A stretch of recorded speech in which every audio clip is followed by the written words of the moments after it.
The axe came down toward Levi Crawford's skull, and he threw himself over the boy instead of rolling clear.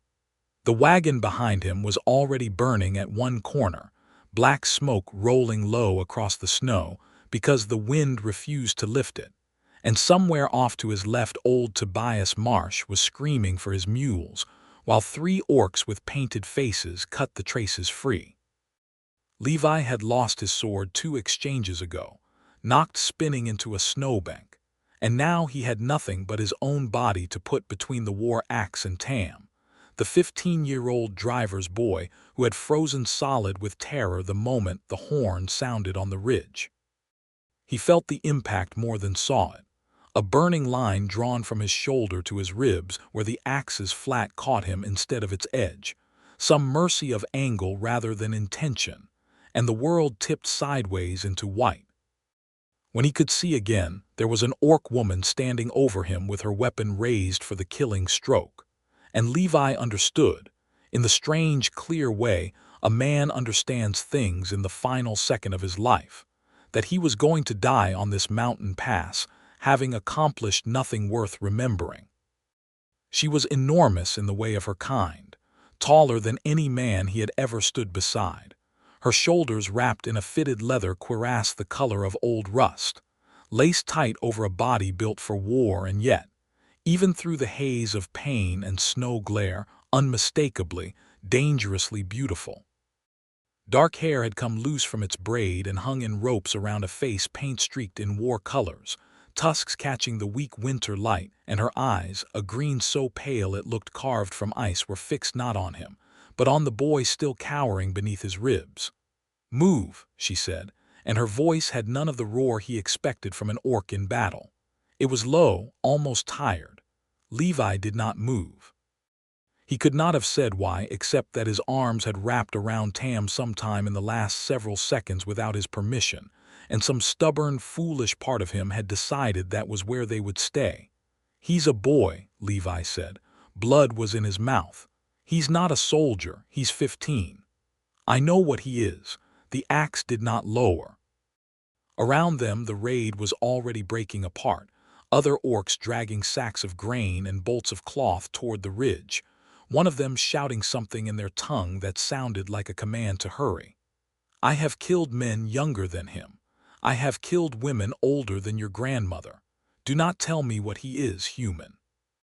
"Then kill me," Levi said, and was surprised to find he meant it, that his voice did not shake when he said it. "Not him, me." For a long moment nothing happened. The wind cracked a burning timber somewhere behind them, and somewhere farther off Tobias Marsh had stopped screaming, which was worse than the screaming had been. The orc woman looked down at him with an expression Levi could not read, something moving behind those pale eyes like weather changing on a mountain too far away to name. Her arm did not relax, but the axe did not fall either, and in the space where the strike should have landed, she instead crouched, closing the distance between them, and studied his face the way a woman studies a locked door she has been told holds nothing of value, wondering if she has been lied to. "Why," she said, "would you die for a boy who is not your blood?" "Because nobody else was going to," Levi said. "And somebody should." She stayed there a moment longer, axe held loose now at her side, snow catching in her dark hair, and then a voice bellowed from the ridge in the orc tongue, harsh and impatient, and she rose in one smooth motion, turning her back on him as though he had already ceased to exist. "Vola," the voice called again, and this time Levi understood the shape of it as a name. "Leave the little ones and come. The humans from the fort will be riding soon." She looked back once. Just once. Her eyes found Levi's, found the boy's, found the blood soaking through his coat, and something in her jaw tightened as if she had bitten down on a word she refused to say. Then she was gone, running for the ridge with the rest of her raiding party, and the mountain pass went quiet except for the crackle of the burning wagon and Tam's ragged breathing, and underneath it all, Levi Crawford's own heart, hammering out the plain, unbelievable fact that he was, somehow, still alive. He did not know her name was Vola Wildheart until 3 weeks later, when he was well enough to sit upright in the back of a supply cart and ask Tobias Marsh, in a voice still thick with the memory of that axe, who the orc woman had been who had let him live. "Wildheart," the old merchant said, not looking up from the ledger he was totaling by lantern light, the wheels of the cart grinding over frozen ruts beneath them. "Chief Barek's own daughter, if the outpost men have it right. First one in 3 winters to lead a raid and leave more of us breathing than dead." He glanced sideways at Levi, something sharp and careful in his old eyes. "That is not a kindness you should go looking to repay, boy. An orc who spares a man makes enemies of her own kin faster than she makes friends of ours." Levi said nothing, because there was nothing sensible to say, but he turned the name over in his mind like a stone in his pocket, warm from being held too long. Vola. He did not know yet that he would spend the better part of a year trying to find her again, or that when he did, the debt between them would have grown into something neither the length of a caravan road nor the breadth of 2 peoples at war could easily settle. Vola Wildheart was dragged before her father's fire that same night with her wrists still unbound but her pride stripped from her all the same, because Thocklin Bloodaxe had ridden ahead of the returning war band and told the story first, and Thocklin Bloodaxe never told a story in a way that made anyone look strong except himself. "She let 2 of them live," Thocklin said, standing broad and scarred beside the great fire pit at the center of the Wildheart camp, his voice carrying easily over the assembled clan, the hide tents rising around them like a ring of watching shoulders, smoke curling up into a sky already blackening toward the long winter night. "A boy who could grow to raise arms against us, and a man who could carry tales of our numbers straight to the human fort. She had the killing stroke and she did not take it." "The boy was unarmed," Vola said, and hated that her voice came out defensive instead of proud, hated that she had to explain herself at all before a fire she had stood beside since she was old enough to walk. "The man offered his own throat for the boys. That is not weakness, Thocklin. That is a thing our own warriors are sworn to honor when one of our own does it. He is not one of our own." Thocklin turned to address the gathered clan rather than her, which was its own insult, as though she were a child being spoken about rather than a woman being spoken to. "He is human. And a human's mercy is a blade with no handle. You may swing it if you like, but it will always, always cut your own hand first. Our grandmothers taught us that. The Long War taught us that, when the human lords swore peace with open hands and then burned the Ashgrove camp while our warriors slept trusting in their word. Mercy is not honor. Mercy is a sickness, and I think," he said, finally turning to look at her directly, his eyes glittering with something that was almost satisfaction, "our chief's daughter has caught it." A murmur went through the gathered clan, not quite agreement, not quite dissent, the particular uneasy silence of a people who did not know yet which way the wind would turn. Vola looked past Thocklin to where her father sat on his carved bench near the fire, his tusks gray now, his shoulders still wide but stooped with the weight of 30 winters of leading a clan that remembered too much blood to trust too easily in peace. "Father," she said. Chief Barak Wildheart did not answer at once. He looked at his daughter for a long moment, and Vola thought she saw something almost like grief pass behind his eyes, though whether it was grief for her or grief for the truce he had spent a decade building with the human settlements, she could not say. "You broke no law of this clan," he said finally, and his voice was heavy, final, the voice of a man settling a matter rather than celebrating one. "Mercy shown to an unarmed boy is no crime among us. But you will hear what is said around this fire tonight, Vola, and you will remember it.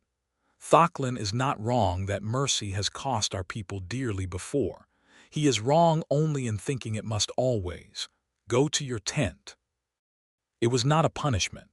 It was worse than a punishment, because a punishment would have given her something to fight against. Instead, she was simply dismissed, sent away like a girl too young to sit among the warriors, while Thocklin Bloodaxe watched her go with a slow, satisfied smile that told her this was only the opening move of something much longer, and that he intended to use her mercy as a stone to sharpen against her father's authority for as long as it served him.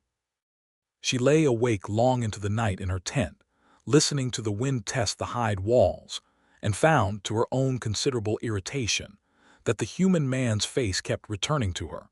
Not his fear, which she had seen 1,000 times on 1,000 faces and thought nothing of, but the particular stubborn set of his jaw when he had said, "Kill me."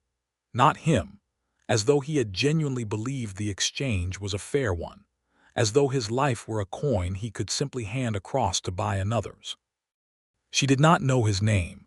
She told herself it did not matter. She would later admit to herself, an extraordinarily poor liar when the lie was to her own heart. Levi's wound healed slower than the cold season allowed for comfort.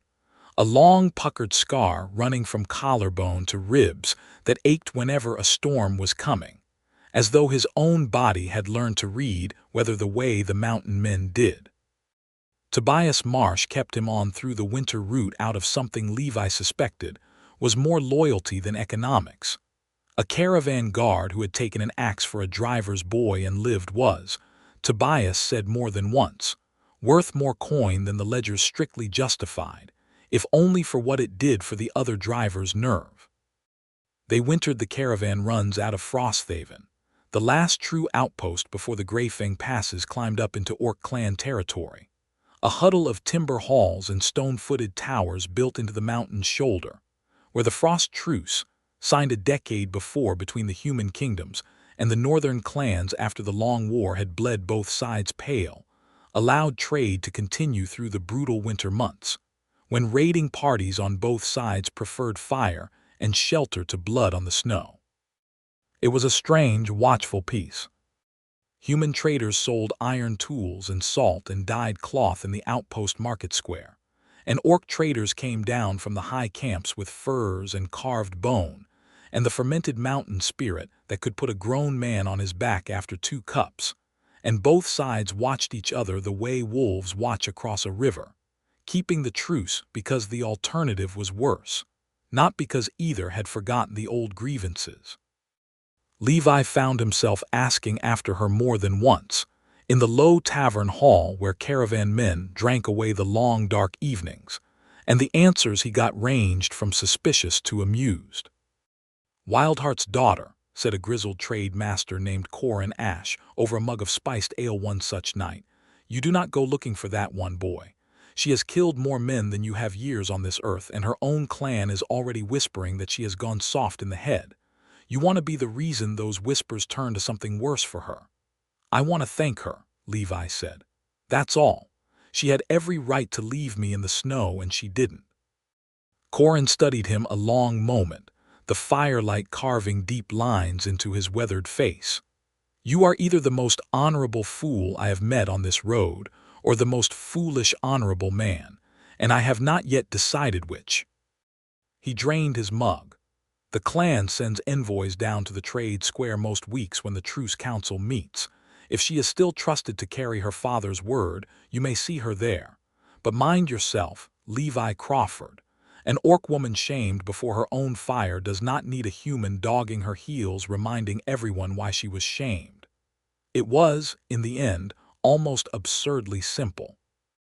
3 weeks into the deep winter, with snow piled shoulder-high against the outpost's timber walls, and the sun no more than a pale smear low along the southern horizon for a handful of hours each day, Levi was hauling a crate of iron nails toward the trade square when he looked up and found her standing not 30 paces away, arguing with a human quartermaster over the weight of a bale of fox pelts, and his whole chest went tight and strange in a way that had nothing to do with the cold. She wore fitted leathers the deep brown of turned earth, laced snug over a tunic of undyed wool, a fur-trimmed mantle thrown back off one shoulder to free her sword arm, and even standing still in an argument over trade weights, she carried herself like a blade half-drawn, ready for anything. Her dark hair was properly braided this time, a single thick rope over one shoulder, and in the flat winter daylight her tusks and the fine paint still marking her cheekbones made her look less like the terror of that mountain pass, and more like something out of an old story, fierce and lovely, and entirely out of place among the gray timber and gray snow of an ordinary trading post.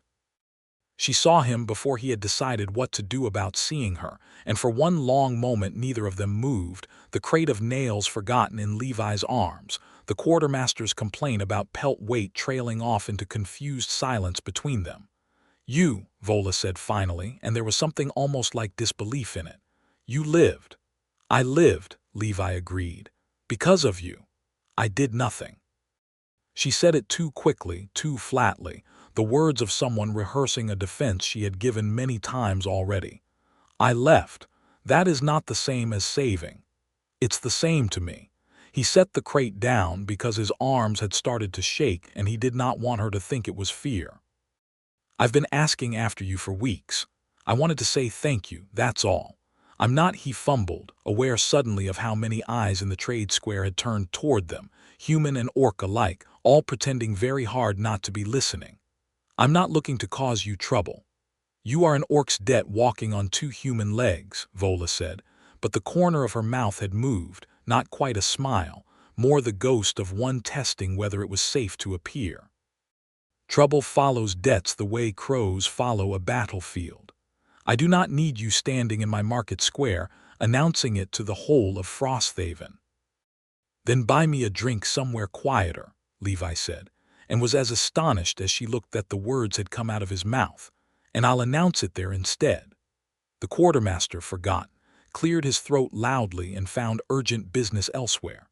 Vola Wildheart looked at Levi Crawford for a long moment with those pale ice-green eyes, weighing him the way she might weigh a blade she was not certain of the balance of, and then she picked up her bale of pelts with one arm as though it weighed nothing at all. "There is a hall at the north end of the square that serves the mountain spirit strong enough to melt a human's tongue clean off," she said. "If you can still speak after 2 cups, I will consider your debt worth hearing.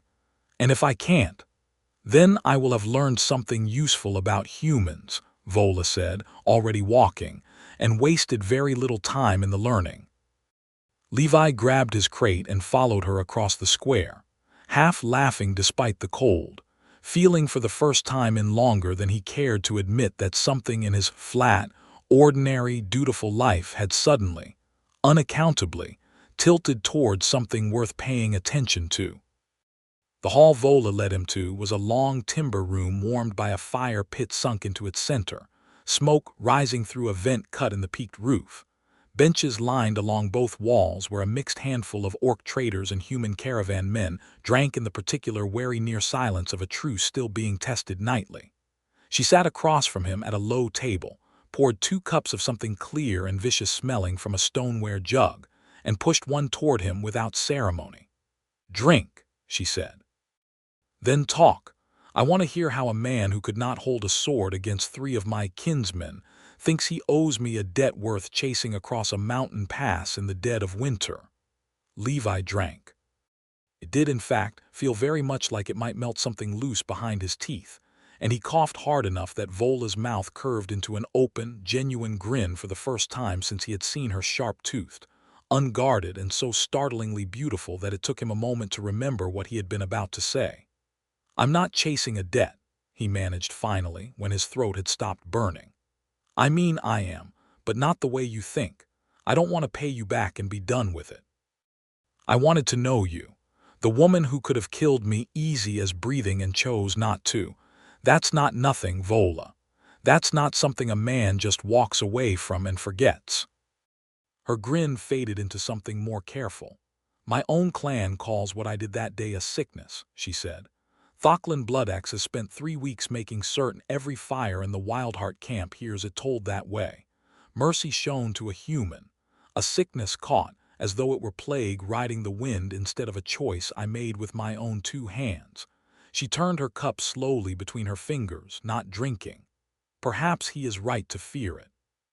Perhaps mercy is exactly the sickness he says it is, and I am only now discovering how far it has already spread in me, sitting here, sharing spirits with the very human I should have killed."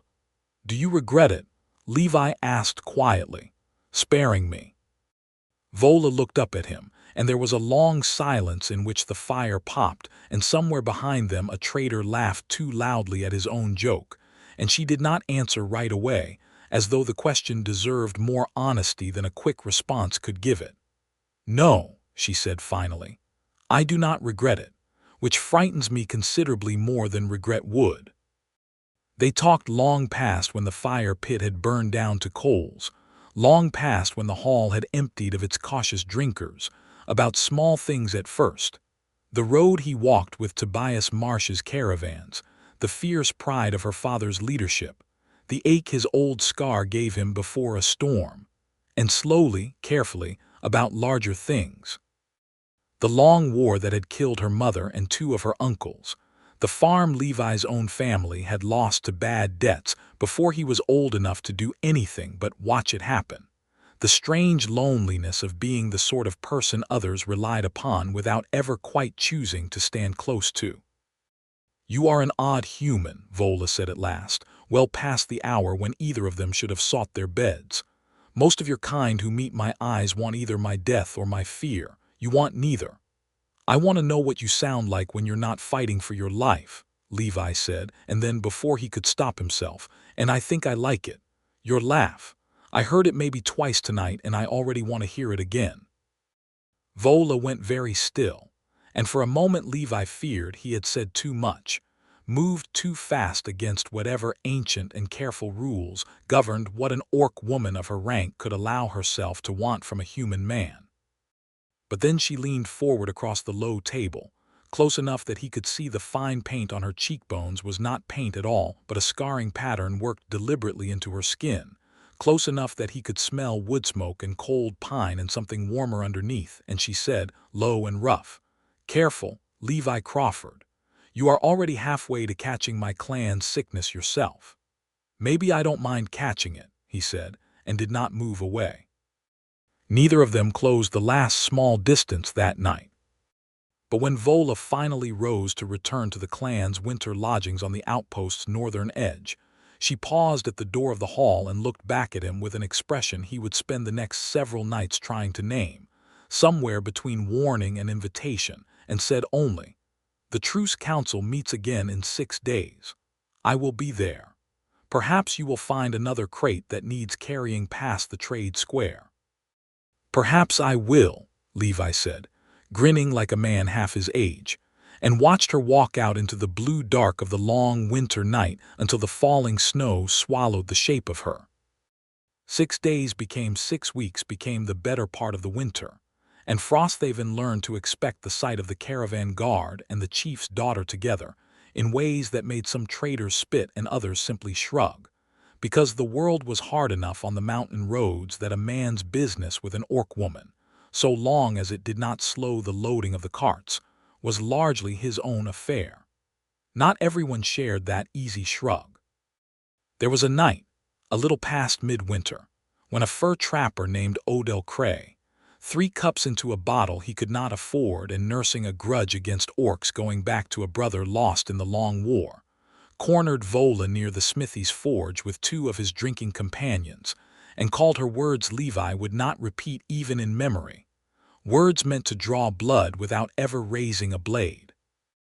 Levi heard the commotion from across the square and did not think, did not calculate the odds of 1 man against 3, only crossed the distance at a dead run and put himself bodily between Vola and Cray's raised fist, taking the blow meant for her heart across the cheekbone and staggering but not falling, and turned to face the trapper with blood already welling at his split lip. "That's enough," Levi said, and his voice did not shake though his knees very nearly did. "You want to hit someone, you hit me. She hasn't raised a hand to you." "Get out of the way, boy," Cray snarled, "unless you want to bleed for that green-skinned." He did not finish the sentence because Vola had already moved, one hand closing around his wrist with a grip that made the man go white and gasp, and though she did not strike him, did not do anything the truce could call violence, the sheer contained strength in that grip and the look in her pale eyes made it very clear what mercy she was choosing not to extend. "He struck first," she said, low and level, to the small crowd that had gathered. "In front of witnesses. I have not touched him." I could break this wrist in the time it takes you to blink, and every soul here would call it justice under the Frost Truce's own writ. I am choosing not to. Remember that the next time you wish to test what a Wildheart's mercy is worth." She released Cray's wrist, and the trapper stumbled back into his companions, and the little crowd dispersed muttering, and when it was over Vola turned immediately to Levi, her hands coming up to his jaw with a gentleness that seemed to surprise even her, tilting his face toward the torchlight to examine the split lip and the darkening bruise beneath his eye. "You fool," she said, but there was no anger in it, only something raw and unguarded. "You threw yourself in front of a fist for me." "Seemed only fair," Levi said, wincing as he tried to smile. "You threw yourself in front of an axe for me first, near enough. That is not the same thing. Feels the same to me." She looked at him a long moment in the flickering torchlight, snow beginning to drift down again between them, and then, slowly, as though crossing a distance she had been circling for weeks, she leaned down and kissed him, careful of his split lip, fierce despite the care, one hand still cupping his bruised jaw as though she could not quite believe he was solid and real and hers to touch.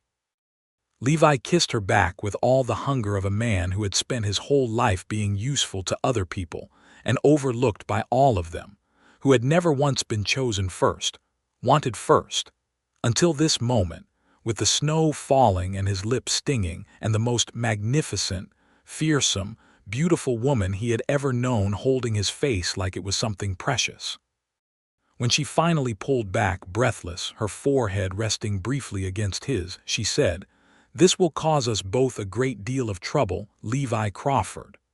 "I've decided I don't mind trouble," he said, "so long as it's yours."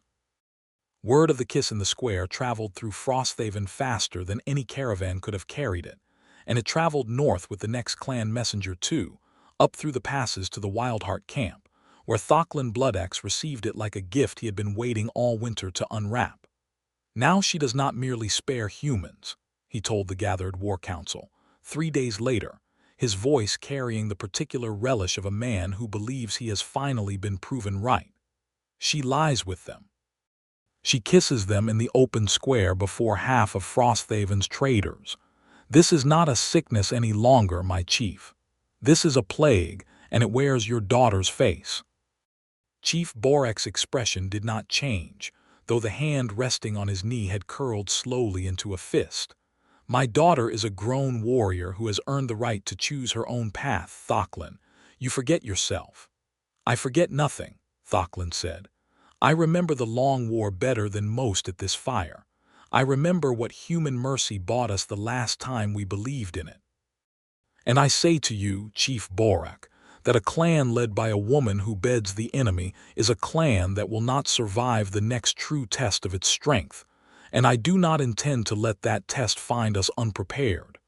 He did not say what he meant by that, not then. But that night he met in secret with 3 of his most loyal war captains, men who had followed him on raids for years and trusted his judgment over even the chiefs. And by the time the meeting ended, a plan had been set in motion that would, within the month, tear the fragile Frost Truce apart entirely. It began, as these things so often do, with a lie dressed as an accident. A trading party of orcs returning from Frosthaven with a cart of iron goods was found slaughtered in a mountain hollow 2 days' ride from the outpost, their throats cut, their goods stolen, and arrows left in the bodies fletched in the pattern human border scouts used, arrows that Thocklin himself had arranged to be planted there, purchased quietly from a corrupt quartermaster, who never asked why a war captain wanted human-fletched arrows in bulk, and paid handsomely for the silence. The news reached the Wildheart camp within a day, carried by a rider whose grief was entirely genuine even if the story he told was not his own to tell truly, and the camp erupted into the particular controlled fury of a people who have seen this exact betrayal before, and believed themselves fools for ever trusting it would not happen again. "The truce is broken," Thocklin declared before the council fire that night, his voice thunderous with a grief that was, at least in part, theater. "The humans have shown us again what their word is worth, and I say we do not wait for them to strike a second time." I say we take the war to Frosthaven before the snow melts and gives them the advantage of open roads. Chief Barak, grieving genuinely for warriors he had known since childhood, was not so easily moved to war as Thoclin hoped. But the council was split, and split councils in times of grief tend toward the loudest and angriest voice in the room, and Thoclin Bloodaxe had spent a lifetime learning how to be that voice. It was Vola who first questioned the arrows. "Human border scouts do not fletch with gray goose feather bound in red thread," she said, turning one of the recovered arrows slowly in her hands before the assembled council, her warrior's eye picking out details that grief had blinded others to. "That binding pattern is Northmark work from the mountain trading posts, not the border forts. I have seen 1,000 human arrows in my life. This is not one of theirs." "Are you calling our dead liars, Vola?" Thoclin's voice cracked like a whip. "Or perhaps you simply cannot bear to believe your human lovers people, capable of the very treachery that killed your own mother." "I am calling the arrows wrong," Vola snapped back, "and asking why no one else in this council has bothered to look closely enough to notice." But grief is a poor listener, and the council, wanting someone to blame and Thoclin offering them one so readily, voted that night to break the frost truce and prepare the clan's warriors for open war come the thaw, with a raid on Frosthaven itself planned for the very next full moon, while the outpost's defenses were still thinned by winter, and its human garrison still believed the peace held. Vola rode for Frosthaven that same night, alone, against her father's direct order, because the only thing that mattered to her in that moment was reaching Levi Crawford before Thoclin's warband did. She reached the outpost in the deep hours before dawn, half frozen, her horse blown out beneath her, and found Levi already awake in the small guard's quarters above Tobias Marsh's storehouse, roused by some instinct he could not name, as though he had felt the danger riding down the mountain toward him before he had any reason to know it was real. "Vola." He was across the room and had her in his arms before she had finished stepping through the door, feeling the ice caked in her hair, the exhaustion trembling through her powerful frame. "What happened? What's wrong?" "The truce is broken," she said against his shoulder, her voice raw. "Thoclin has convinced the council of a lie, and I could not stop it, and there is a warband coming for Frosthaven at the next full moon, Levi, and I do not know if I can stop that either." He held her tighter, feeling the tremor running through her. This woman who had faced down a mountain pass full of enemies without flinching, now shaking in his arms over a war she had not started and could not alone prevent. "Then we tell the warden," Levi said. "Tonight. We tell him everything you just told me, the arrows, the binding pattern, all of it. If Thoclin lied to start this war, there has to be proof somewhere, and we have time before the full moon to find it. And if there is no time, if Thoclin does not wait for the moon, now that I have fled the council in the night to warn you." Vola pulled back enough to look at him, her pale eyes fierce even through exhaustion. "He will call it exactly what it is, Levi, treason. He will say I chose a human over my own blood, and he will be right, and my father will have no choice but to name me exile if it means holding his council together against Thoclin's ambition."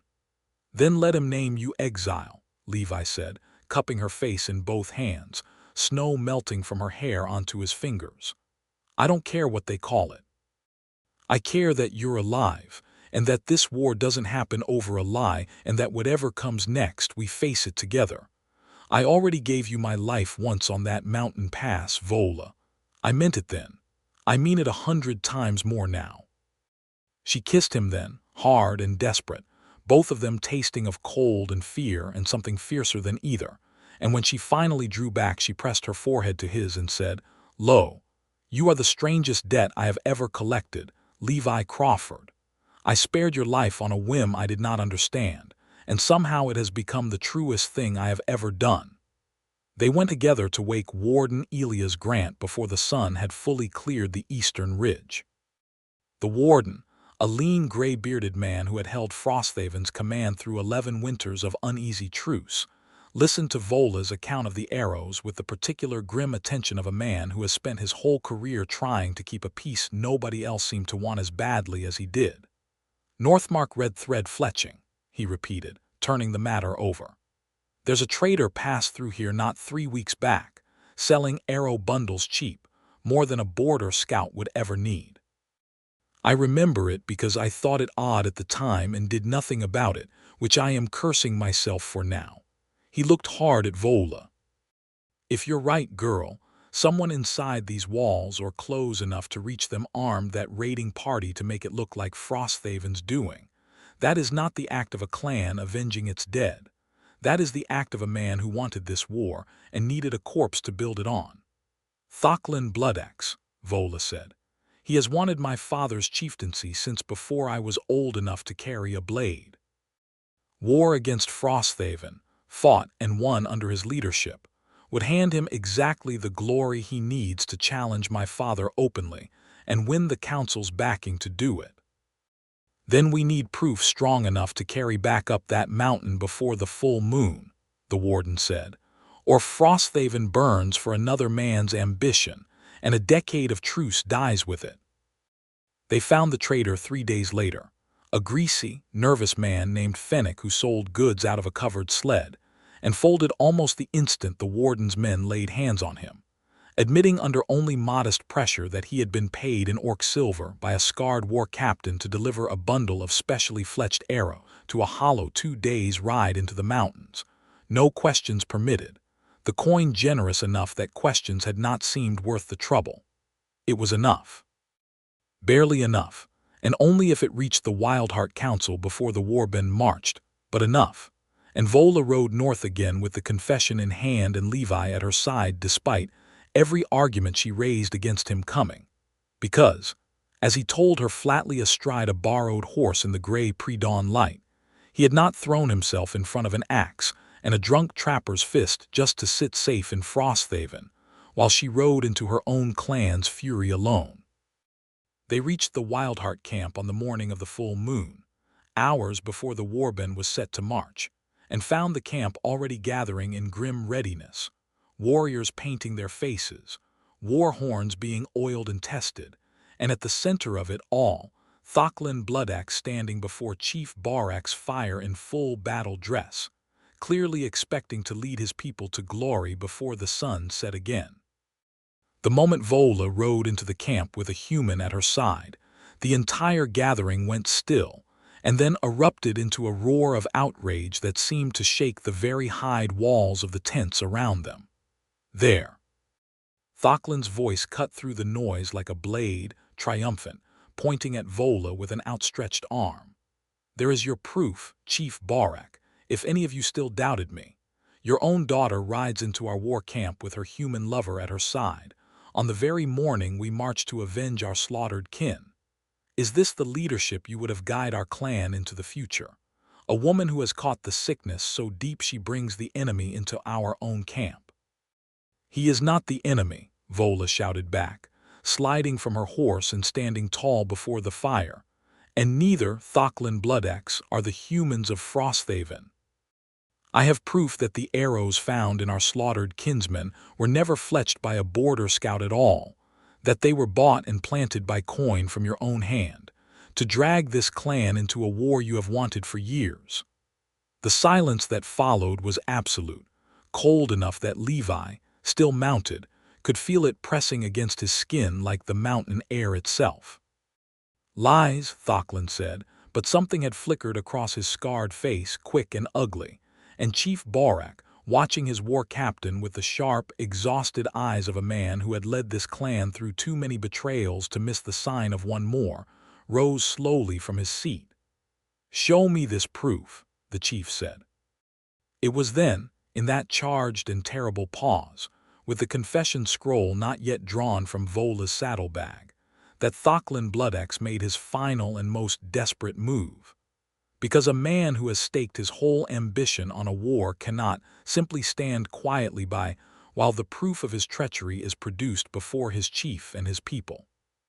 He drew his axe in one violent motion and drove it not at Chief Barax, whose guards were too close and too many, but at Vola, the one voice in the whole camp with both the standing and the evidence to unmake him entirely, swinging with the full brutal strength of a war captain who had never in his life lost a duel he chose to fight. Vola, exhausted from 2 days' hard riding, was a half-second too slow bringing up her own blade. Levi Crawford threw himself from his horse and put his body between the falling axe and the woman he loved. The blade caught him across the back and shoulder, a terrible tearing weight that drove him to his knees in the snow, and the entire camp seemed to freeze in that instant, a human man bleeding at the feet of the chief's daughter, having thrown away his own life a second time to keep her standing. Levi. Vola's scream tore out of her raw and animal, and whatever restraint had held her through the confrontation shattered entirely. She caught him as he fell, one arm cradling him against her chest, and turned on Thocklin with an expression that made even the nearest warriors step back. "You struck at me," she said, her voice gone terrible and quiet, "and hit the one soul in this world who has never once lied to me. I owed him a life already, Thocklin Bloodaxe. You have just made certain I will collect the debt from you instead." She rose, laying Levi as gently as she could into the snow, pressing his own hand hard against the wound to slow the bleeding, and turned to face Thocklin with her axe drawn and her whole body shaking with a fury that had nothing left of restraint in it. "Chief's daughter's champion," Thocklin sneered, though there was something uncertain now beneath the bravado, the camp's mood having turned visibly against him the instant the human's blood hit the snow. "Will you duel me over a human, Vola? Is that truly what you have become?" "I will duel you," Vola said, "over a lie that would have burned this clan and Frosthaven both to feed your ambition. The human is only the reason I finally see clearly how far you have been willing to go to get it." Chief Borek did not stop the duel. Perhaps he could not have, with the camp's blood already up and Thocklin's guilt already half confessed in his own reaction, but more likely, watching his daughter square off against the war captain who had spent a season poisoning his counsel against her, the old chief understood that some debts of honor could only be settled one way, in the open, before every witness who had heard the lie told. The duel was brutal and short.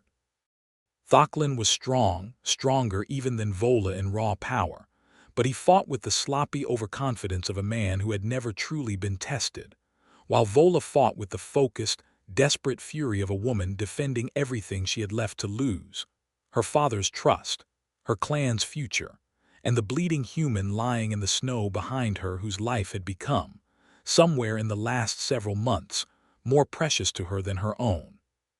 She took his axe from his hands in the fourth exchange, drove her shoulder into his chest hard enough to put him on his back in the trampled snow, and stood over him with her blade at his throat before the assembled clan, breathing hard, blood his, not hers spattered across her leather cuirass.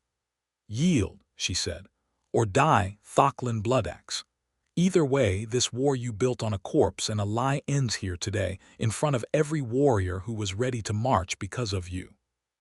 Thocklin yielded, because even a man drunk on ambition understands the difference between a fight he might survive and a blade already resting against his pulse. And Chief Borek, standing at last with the full weight of his authority restored by his daughter's victory, sentenced the war captain to exile from the Wildheart clan before the sun set that same day, stripped of rank and weapons, sent alone into the mountains to survive or not by his own devices. A mercy, Vola noted grimly, that Thocklin himself would never have extended to anyone else.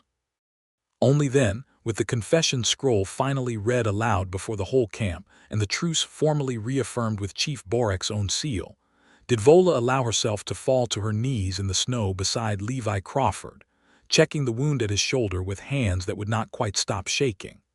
"You absolute fool," she said, half laughing and half weeping, an orc healer already kneeling on his other side packing the wound with clean moss and pressing a wad of cloth hard against the bleeding. "Twice now. Twice you have thrown your body between me and a killing blow, as though your life were a coin you could spend without consulting me first on whether I wanted it spent." "Told you," Levi managed through gritted teeth, though he was smiling despite the pain, "I don't mind trouble, long as it's yours." "It is going to be the death of you," Vola said, but she was laughing now too, a wet, helpless laugh that had more relief in it than humor, bending to press her forehead against his even as the healer worked. "You are the worst debt I have ever collected, Levi Crawford, and I do not intend to ever let you out of my sight again to make certain of it." The camp around them, still buzzing with the shock of a war averted and a traitor exposed, began slowly to turn its attention to the strange scene at its center. The chief's daughter kneeling in the snow beside a wounded human man, unashamed, unhidden, her hand never once leaving his even as the healer finished binding the wound, and pronounced, with visible relief, that the blade had cut deep but missed anything a strong man and a careful winter of rest could not mend. Chief Borek himself came to stand over them eventually, looking down at his daughter, and the human she had nearly died defending with an expression that had shifted, somewhere in the last hour, from weary tolerance into something closer to respect. "He took a war captain's axe meant for you," the old chief said, "and did not so much as flinch away from the blade. I have seen warriors of 40 winters flinch from less." He crouched, studying Levi's pale, pained face with the same sharp attention he had turned on the confession scroll earlier. "What is your name, human?" "Levi Crawford, sir," Levi managed, wincing as the healer tied off the last binding. "Caravan guard out of Frosthaven." "Levi Crawford," Borek repeated, as though testing the weight of it. "You have made an enemy of no small ambition today, and a friend of a considerably more stubborn nature." His gaze shifted to Vola, and something almost gentle passed across his weathered face. "My daughter has caught your kind sickness thoroughly, it seems. I confess I no longer find myself frightened by the diagnosis." "Father," Vola started, color rising in her cheeks in a way Levi found he wanted very much to remember. "I am not blind, Vola," Borek said, rising with a grunt, his knees protesting the cold and the crouch both. "I watched you ride into this camp against my direct order to save a man's life, and I watched you put a blade to a traitor's throat rather than let him harm him further. Whatever this is between you, it is not weakness. Thocklin called your mercy a sickness because he needed you to believe it so that you would doubt yourself long enough for him to seize what he wanted. I will not make his mistake." He looked down at Levi one last time. "Heal well, caravan guard. This clan owes you a debt now too, and Wildhearts, whatever else may be said of us, do not leave our debts unpaid."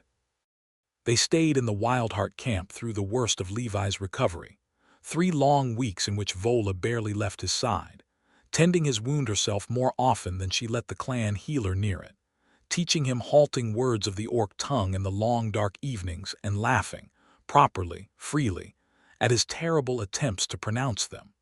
The sound of it filling the small tent they shared with a warmth that had nothing to do with the fire pit burning low between them. It was in one of those long, quiet evenings, with the worst of the wound's danger finally past and Levi able to sit upright without his whole shoulder screaming in protest, that Vola finally let herself say the thing she had been circling for months, ever since a mountain pass and an axe she had chosen not to swing. "I do not know how to say this properly," she admitted, sitting close beside him with her fingers laced loosely through his, the fire casting warm, shifting light across her face. "My people have customs for this. A warrior who wishes to claim another marks them, offers a blade one in honest battle, speaks certain words before witnesses. I do not know what your people do, and I find, strangely, that I do not care. I only know that I have never once, in all my years, wanted anything as fiercely and as foolishly as I want you, Levi Crawford, and I am done pretending otherwise for the sake of what my clan or yours might whisper about it. Vola." He turned to face her fully, ignoring the twinge in his shoulder, cupping her face in his hand the way he had that first night in the snow outside the smithy. "I've spent my whole life being the sort of man nobody looks at twice, reliable, useful, overlooked. And then you looked at me on that mountain pass like I was worth choosing to spare, and every day since you've kept choosing me over and over, even when it cost you your own clan's trust to do it. I don't have a warrior's custom to offer you. I've just got me, all of me, for as long as you'll have it." "Then that is exactly what I am claiming," Vola said, and closed the last distance between them, kissing him slow and certain and utterly unhurried, the kind of kiss that made promises rather than simply asking questions. And when she finally drew back, she pressed something small and cold into his palm. A thin braided cord worked from her own dark hair, threaded through with a single carved bone bead in the pattern the Wildheart clan used to mark a warrior's chosen companion. "Wear this," she said, "and every orc who sees it will know you belong to Vola Wildheart, and that to raise a hand against you is to raise one against me. It is not a marriage vow in your people's sense. It is something older and, I think, considerably harder to break." Levi tied the cord around his wrist with hands that trembled slightly, not from the cold, and looked up at her with his whole heart plainly, foolishly visible on his face. "I'll wear it till I die," he said, "and I intend to make that as long from now as possible." They returned to Frosthaven together when the worst of the winter finally began to loosen its grip, the days lengthening by slow degrees. The outpost's timber walls no longer weighted quite so heavily with snow. Warden Elias Grant greeted them at the gate with the particular relief of a man who has spent a hard season worrying whether the peace he had spent a decade nursing would survive it. And Tobias Marsh, when he saw the cord tied at Levi's wrist, and the way Vola stood close beside him without a hair's breadth of the old wariness between them, only shook his head and laughed until he had to sit down on a crate to catch his breath. "I told you not to go looking to repay that debt," the old merchant said, wiping his eyes. "I did not account for the debt looking to collect you right back." The outpost that had once watched Vola Wildheart with narrow suspicion now watched her walk its streets with something closer to grudging welcome, in no small part because the story of a broken truce averted, a traitor exposed, and a chief's daughter's mercy proven not a sickness, but a strength had traveled the length of the trade routes faster than any caravan, carried by traders eager to tell it, and outpost folk eager to believe that the long, uneasy peace between their two peoples might, after all, hold. In the trade square, on a bright morning some months later when the last of the snow had finally surrendered to a stubborn early spring, Levi Crawford and Vola Wildheart stood together amid the wreckage of the old smithy's collapsed lean-to brought down, in the end, not by war or treachery, but by nothing grander than a rotten support beam and a heavy spring thaw, laughing helplessly as they hauled the splintered timber clear, both of them soaked through from the mud and utterly uselessly happy in a way neither had thought to expect from an ordinary morning's chore. "You know," Levi said, tossing aside another broken plank and wiping mud from his brow with the back of his hand, the bone bead cord still knotted faithfully at his wrist where it had stayed through every season since. "When I imagined how this story might end, back on that mountain pass with an axe over my head, I don't think laughing in a mud pit with an orc chief's daughter was anywhere on the list." "No," Vola arched a brow, hauling a beam aside with an ease that still made him grin every time he watched her do it. Strength and grace married so completely in her that he never quite got used to the sight. "What was on the list then? Caravan guard." "Dying mostly," Levi admitted. "Then, after maybe just going back to hauling crates and drinking alone in whatever hall would have me. I never once imagined this. Never imagined someone like you would look twice at someone like me." Vola set down the beam, closing the distance between them without hesitation, mud and all, and framed his face in both her hands with a tenderness that had once seemed impossible in a woman built for war. "I have chosen you 100 times since that mountain pass, Levi Crawford," she said, "and I intend to choose you 100 more, until choosing you is so old and so certain a habit that neither of us can remember what it was like before. You were never overlooked. The world simply had not yet learned to look at you the way I do." "And how's that?" he asked, though he already knew, though he could feel the answer in the warmth of her hands and the fierce, open, unguarded love in her pale eyes. "Like something worth sparing," Vola said, "and worth keeping." She kissed him there in the wreckage of the fallen lean-to, mud-soaked and laughing against his mouth, with half of Frosthaven's market square watching and not one of them, this time, turning away in disgust or fear.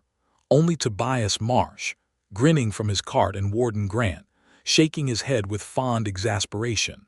And beyond them the outpost itself, standing quiet and whole under a sky finally, gently, turning toward spring. Later, when the beam was cleared and the smithy's wall stood ready for rebuilding, they sat together on an overturned crate at the square's edge, her shoulder against his hand resting easy over the bead-end hair cord at his wrist, and watched the last of the winter light fade gold over the mountains that had once nearly killed him and had, in the end, given him everything. "I owe you a life," Levi said quietly, echoing words spoken on a mountain pass so long ago it sometimes felt like another man's memory. "I don't think I'll ever finish paying that back." "Good," Vola said, and there was nothing careful left in her voice at all, only warmth, only certainty, only a fierce and open joy she no longer had any reason to hide. "I have decided I do not want the debt repaid, Levi Crawford. I want it kept. I want you beside me for every winter left to either of us, still trying, still failing, still choosing me anyway. That is the only settlement I will accept." "Then it's settled," Levi said, and kissed her again, slow and certain, with the whole wide world of frontier and forest and mountain pass stretched out before them, no longer an enemy's territory or a stranger's road, but simply, at last, the place where they had both, finally, come home.